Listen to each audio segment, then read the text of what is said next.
श्रेया की शादी अर्जुन से हुई थी। एक पढ़ा लिखा और सभ्य लड़का जो मुंबई में एक अच्छी नौकरी करता था।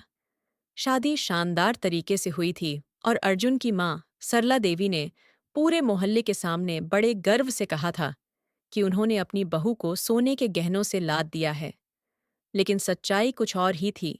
शादी के बाद जब श्रेया ससुराल आई तो उसे गहने एक तिजोरी में रखवा दिए गए। सरला देवी ने कहा था कि ये घर की परंपरा है, गहने जरूरत पड़ने पर ही पहने जाते हैं। श्रेया ने कुछ नहीं कहा। उसे ससुराल के रीति रिवाजों की समझ नहीं थी, मगर धीरे धीरे उसे यह महसूस होने लगा कि उन गहनों पर उसका कोई अधिकार नहीं है। हर बार जब वह किसी शादी या त्योहार में गहने पहनना चाहती, सरला देवी बहाना बना देती। एक दिन अचानक घर में बहस छिड़ गई। सरला देवी ने श्रेया से गहनों की रसीद मांगी और कहा कि अगर वो उनकी बहू है तो उन्हें यह साबित करना होगा कि गहने उसी के हैं।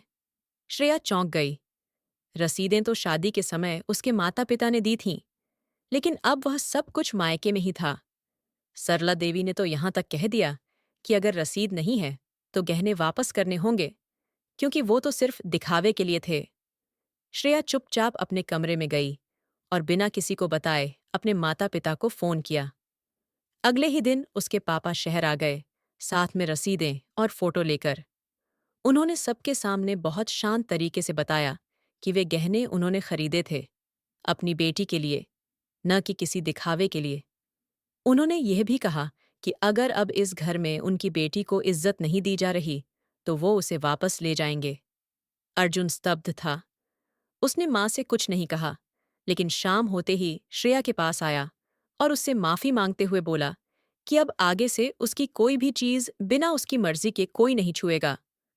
उस दिन के बाद घर में बहुत कुछ बदल गया, लेकिन सबसे बड़ा बदलाव यह था कि अब श्रेया सिर्फ बहू नहीं, इस घर की बराबर की सदस्य मानी जाने लगी।